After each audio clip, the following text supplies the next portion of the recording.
Mais uma vez, bom dia a todos, a paz do Senhor Jesus Cristo. Como é bom estarmos na casa do Senhor, como é bom estarmos fazendo a obra dele. Vamos neste momento da liturgia abrir nossas Bíblias em Ezequiel capítulo 3. Ezequiel capítulo 3. Vamos ler alguns versículos.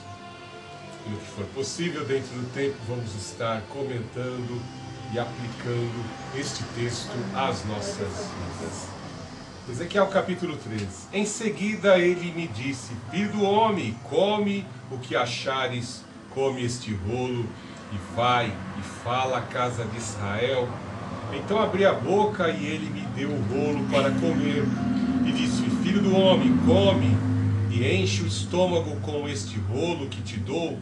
Então comi, e a minha boca ficou doce como mel. E ele me disse ainda: Filho do homem, vai à casa de Israel e dize-lhe as minhas palavras, pois não está sendo enviado a um povo de fala estranha, nem de língua difícil, mas à casa de Israel. Nem a muitos povos de fala estranha e de língua difícil, cujas palavras não possas entender. Se eu te enviasse a esses, certamente te ouviriam, mas a casa de Israel não aceitará ouvir-te, pois não querem me escutar, porque toda a casa de Israel é obstinada e rebelde. E eu te faço rigoroso e inflexível quanto eles.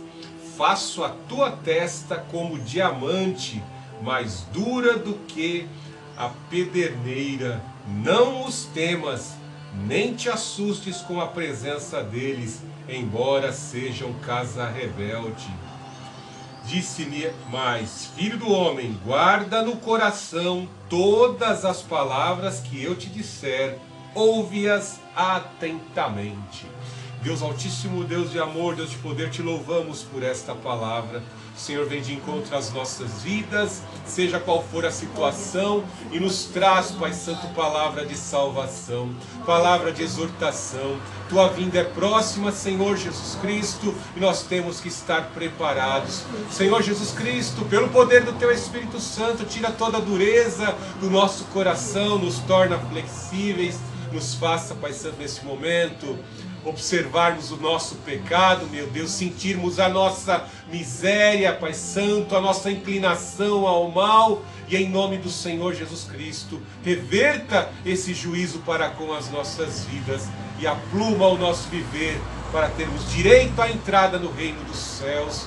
Ó Deus Altíssimo, eu te clamo que esta mensagem que está sendo pregada, meu Deus, pela plataforma do YouTube e do Sustec, meu Deus, possa atingir as pessoas, que ela possa ter o seu efeito, pois a palavra nunca volta vazia. Resgata os teus eleitos, os teus escolhidos, Pai Santo, por meio desta mensagem, em nome do Senhor Jesus Cristo, pelo poder do Espírito Santo, que os inimigos da palavra sejam afastados, afugentados, manietados em nome do Senhor Jesus Cristo. Que a Tua palavra, Senhor Jesus Cristo, realize grande obra em nossas vidas. Que a nossa esperança esteja tão somente no Senhor Jesus Cristo. Esperamos nele, confiantes, tão confiantes como é certa a sua ressurreição dentre os mortos e a sua vinda gloriosa. Neste momento, a remanescente cristã Filadélfia adora e exalta ao Deus Altíssimo, adora e exalta ao Senhor Jesus Cristo, adora e exalta ao Santo Espírito. Amém. Ezequiel, que representa a fortaleza de Deus, estava sendo capacitado para uma grande empreitada, uma grande missão de levar avante a pregação da palavra de Deus. Por mais que os exilados, por mais que o povo de Israel, que já havia sido levado cativo, deportado em 722, e o povo de Judá sofreram 3 terríveis deportações, em especial ali no ano 597, quando Ezequiel fora também levado entre esses deportados, vemos que o Senhor continua ainda atuante por meio do seu profeta, atuante com sua palavra, agindo sobre a condição que o povo estava submetido. Veja que Deus mantém a sua relação, mantém a sua proximidade, mantém os seus laços de amor, suas portas estão abertas para aqueles que querem reconhecer os seus pecados e que querem se aproximar de Deus e ter acesso à eternidade. O que é um profeta? Sabemos que o profeta é um porta-voz de Deus, é aquele que fala da parte de Deus para o seu povo, para os seus filhos, para os seus escolhidos. Em especial, Ezequiel tinha essa difícil tarefa. E algo de maravilhoso, é muito importante observarmos a forma como Deus trabalha na mentalidade daquele a quem Ele quer usar. E muitas vezes pensamos, queremos escolher o local de atuação, queremos escolher regiões mais fáceis e às vezes pensamos, quem está em região difícil é porque todos ali estão condenados. Pelo texto que nós lemos, nós vemos que não. Até mesmo aqueles que são rebeldes, têm o coração duro como diamante, estes também o nosso Deus quer que eles tenham a oportunidade, para que nunca no juízo final eles possam dizer: eu nunca ouvi a palavra, ninguém teve o amor desse Deus, ninguém veio da parte desse Deus expressar o seu amor a mim pela pregação da palavra. Nós vemos que o nosso Deus, Ele mostra uma graça abundante para o seu povo e para com os deportados que se encontravam ali naquela região, junto ao rio Quebar.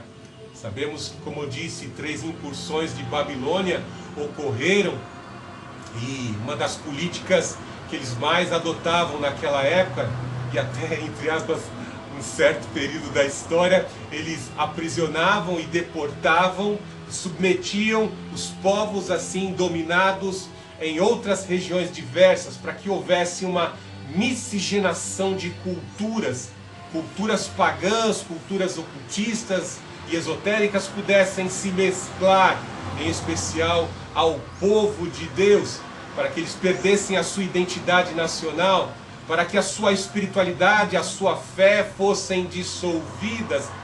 E nós vemos um exemplo brilhante de algumas pessoas no período de cativeiro. Vamos citar aqui Daniel, Ananias, Azarias e Misael. Podemos citar Ezequiel e o profeta Jeremias, que eram contemporâneos, no ano 605, 597 e 586, nestas 3 incursões de Babilônia contra o povo de Judá, a nação de Judá. Vemos que estes homens manteram firmes o seu testemunho e a sua convicção com Deus. Veja no exemplo belíssimo de Daniel, Ananias, Azarias e Misael, que eles foram levados para o maior centro acadêmico da época, a maior universidade do mundo naquela época, que era a Babilônia, e eles não se corromperam, muito pelo contrário, pelo poder do Espírito Santo se santificaram. E o poder de Deus se manifestou com abundância no período de Daniel. Daniel foi livrado da cova. Daniel passou 70 anos de cativeiro. Isaías, e tanto Isaías como Jeremias predizem que o cativeiro vai demorar os 70 anos.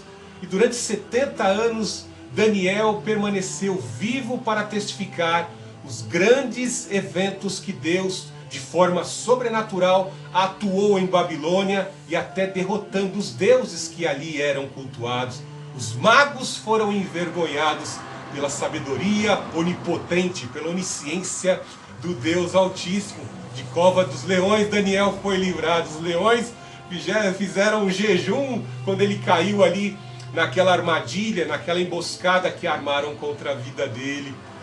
Também Ananias, Azarias e Misael, ali praticamente dentro da fornalha, passeavam ali dentro com um quarto varão, que alguns acreditam ser uma cristofania, o Senhor Jesus Cristo vindo de encontro àqueles que testificam da palavra, que testificam do Senhor, receberam livramento, e os deuses ali foram envergonhados, e até mesmo o imperador foi envergonhado, porque reconheceu que o quarto varão era belíssimo, lindíssimo, maior do que todos os deuses, e um decreto foi estabelecido pelo testemunho, por conta do testemunho dos 3 varões que estavam ali em Babilônia e preferiram adorar ao Senhor.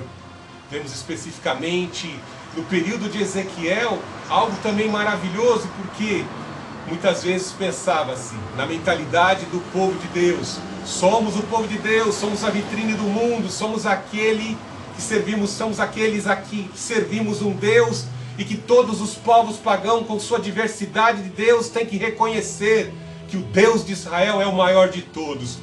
Mas por muitas vezes o povo, por parte de suas autoridades, por parte da sua casta sacerdotal, se corrompiam. E quando essas lideranças, tanto políticas como religiosas, se corrompiam, o povo sofria as consequências. Por isso que houveram 3 cativeiros.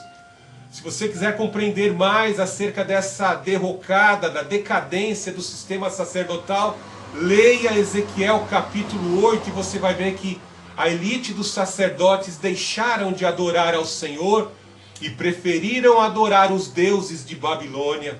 Preferiram adorar os deuses que foram derrotados no Egito. Adorar o Deus cabeça de sapo, adorar o Deus cabeça de boi, o Deus répteis. Adoraram Tamuz, adoraram toda sorte de demônios, e por isso o Senhor destituiu a casta sacerdotal, e destituiu e destruiu aquilo que eles mais veneravam. Passaram a adorar o templo tangencial e deixaram de adorar a glória de Deus que estava sobre o templo. Passaram a adorar outros deuses e manterem assim suas posições. Por isso o Chocão, a glória de Deus, saiu do templo, e Deus permitiu que o templo de Salomão fosse totalmente destruído e muitos deles fossem deportados. Diante dessa calamidade de serem deslocados da terra da promessa para terras pagãs e terras distantes, especificamente aqui para Ezequiel, o Senhor está preocupado com uma remanescente. O Senhor está preocupado com poucos. O Senhor está preocupado com poucos que estão ali junto aos exilados ao rio Quebar, onde ali eles eram obrigados a trabalhar em edificações, eles eram obrigados a trabalhar na produção de tijolos, de outras cerâmicas, de outros produtos de manufatura. O nosso Deus está preocupado com aquele povo e quer que aquele povo reassuma novamente a sua posição, reassuma novamente uma fé confiante, e que resgatem, as suas esperanças fossem assim resgatadas pela palavra profética que seria levada por Ezequiel. Muitas vezes nós pensamos que somos povo de Deus e estamos com uma blindagem, uma couraça de titânio, e estamos isentos de passar pelas tribulações. Podemos observar nos dias de hoje, ou em nações ao nosso derredor aqui, e quando há corrupção de certas autoridades, quando há a corrupção do sistema religioso, das igrejas, em especial das igrejas cristãs, nós vemos que tudo isso, de certa forma, vai abrir um grande flanco, vai abrir uma grande brecha para a atuação dos demônios, da atuação dos agentes do mal dentro do sistema político, dentro do sistema religioso, e nações inteiras podem ser levadas à escravidão e à submissão. Veja que as instituições de ensino se corromperam a tal ponto de levas inteiras de jovens e até mesmo de adultos já hoje, durante mais de 30 anos, aí já desde o início, na mais tenra idade, foram levadas a pensar coisas terríveis acerca do Senhor. O exemplo fica bem claro quando muitos pais às vezes desejam que seus filhos entrem nas grandes universidades. E quão terrível é, né? Depois constatam que seus filhos ali saem preparados para serem ateus ou esquerdistas e abominar a palavra de Deus e serem rebeldes como Lúcifer é rebelde, foi rebelde e até os dias de hoje fomenta o mal sobre a face da terra.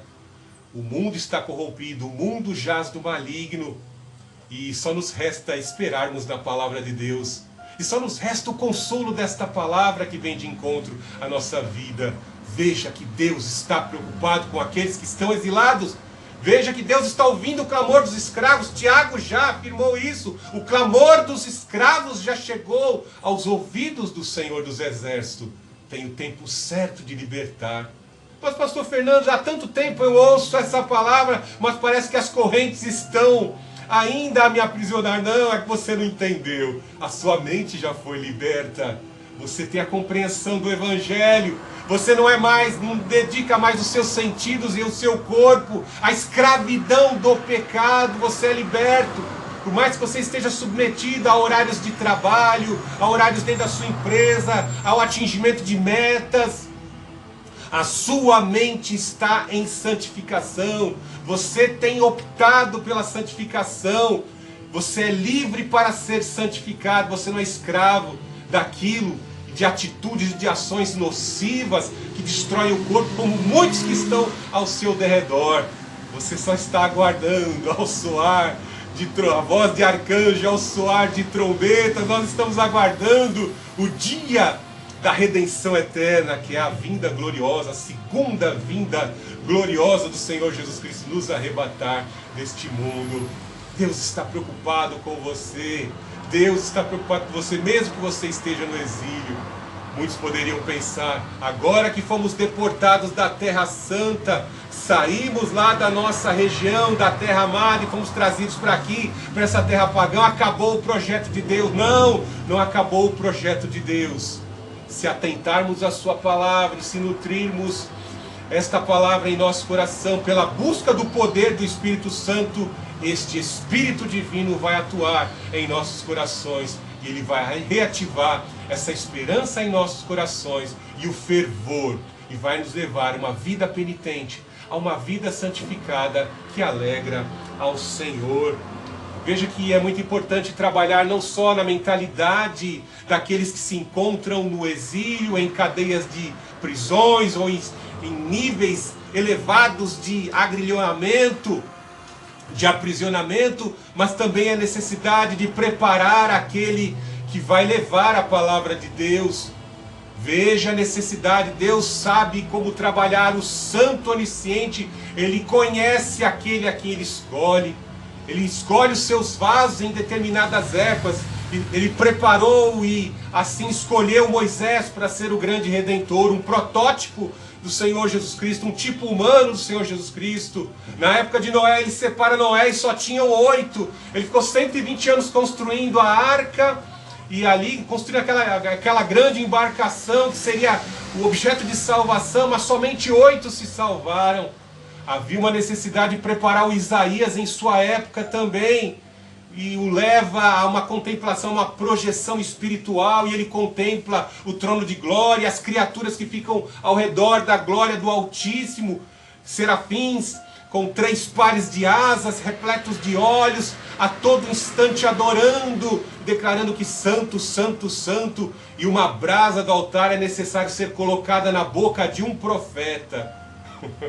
Às vezes pensamos que os profetas não erram, não falham, mas como Natã, como Gad e tantos outros profetas, às vezes os profetas falham. Até mesmo Samuel, que foi difícil se achar pecado, ele também cometeu os seus errinhos quando assim queria reconduzir ali os seus filhos, Abias e Joel, que eram pecadores, semelhantes aos filhos de Eli, para a condução do aparelho sacerdotal. E eles não tinham capacidade, não tinham condições de serem juízes.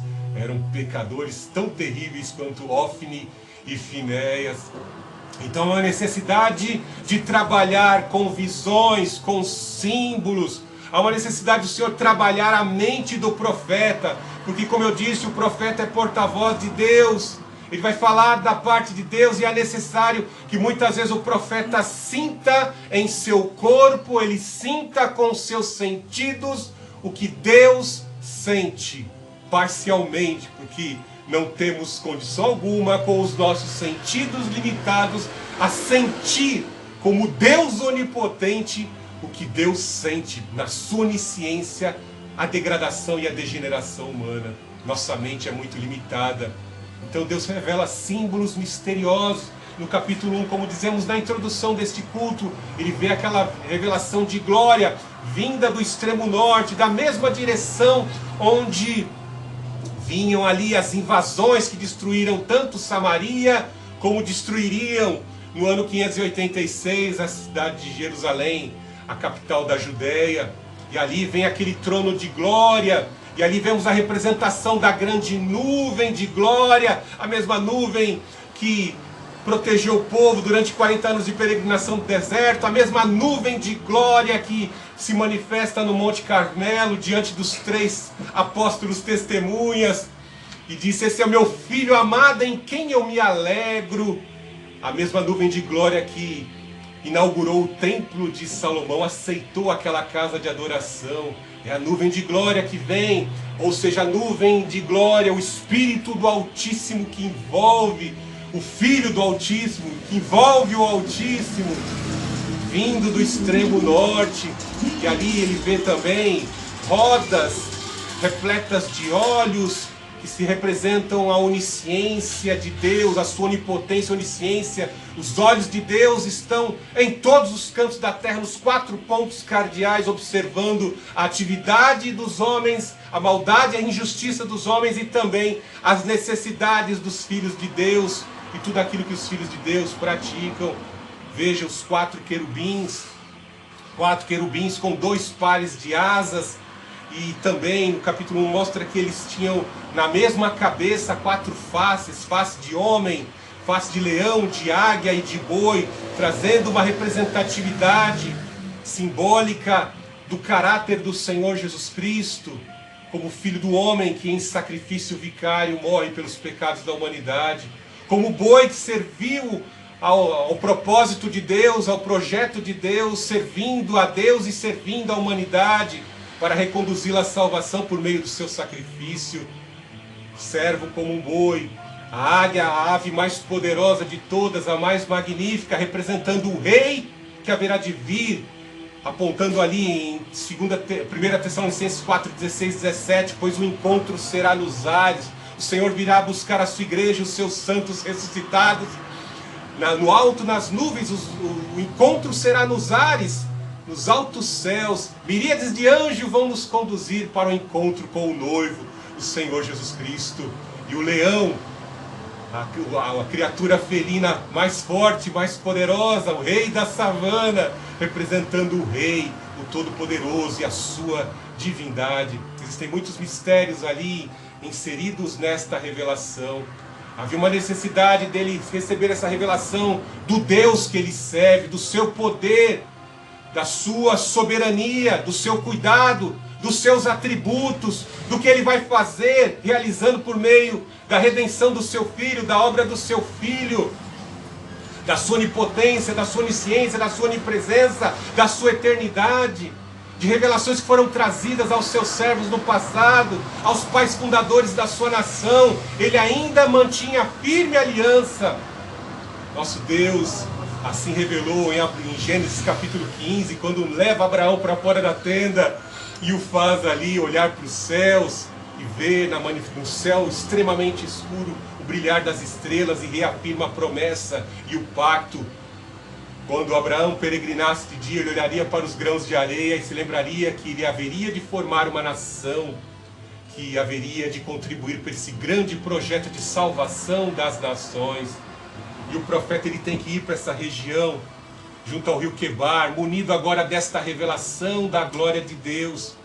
Veja que Deus, como eu disse, ele vai trabalhar as mentalidades. Há uma necessidade de criar estruturas de confiança. Quando temos a revelação daquilo que Deus vai fazer, quando sabemos como atua o nosso inimigo e em que condição está aqueles a quem vamos pregar, nós nos sentimos mais preparados, porque Deus está nos advertindo de coisas que vão acontecer, de reações que nós vamos receber, de reações nocivas que nós vamos receber por pregarmos a palavra de Deus. Nós somos orientados pelo apóstolo Paulo a tomar todos os componentes da armadura de Deus, como está lá em Efésios capítulo 6, no capítulo 3 de Ezequiel, logo no final, aí ele fala: eles vão te manietar, porque são nação rebelde, povo de dura serviço, povo que resiste à minha exortação, à minha palavra. Veja como Deus derrama a graça e Ele já está revelando ao mesmo tempo. É povo que não vai te ouvir, mas não vão ser tidos por inocente no dia do juízo, porque porque eles ouviram, tiveram uma oportunidade de arrependimento, para que eu pudesse reverter o cativeiro, mas resistiram em seus pecados. Deus revela: sua língua irá ao céu da boca, você vai ser manietado. Alguns acreditam aqui que até alguns historiadores judeus da tradição judaica contam que ele tinha ataques epiléticos, que no momento em que ele pregou a palavra de Deus, ele teve um ataque de epilepsia, e ele espumou pela boca, e eles dizem: esse não é profeta coisa nenhuma, isso é um servo do diabo, está endemoniado por espírito imundo, é falso profeta. E ali manietaram Ezequiel diante dessa situação.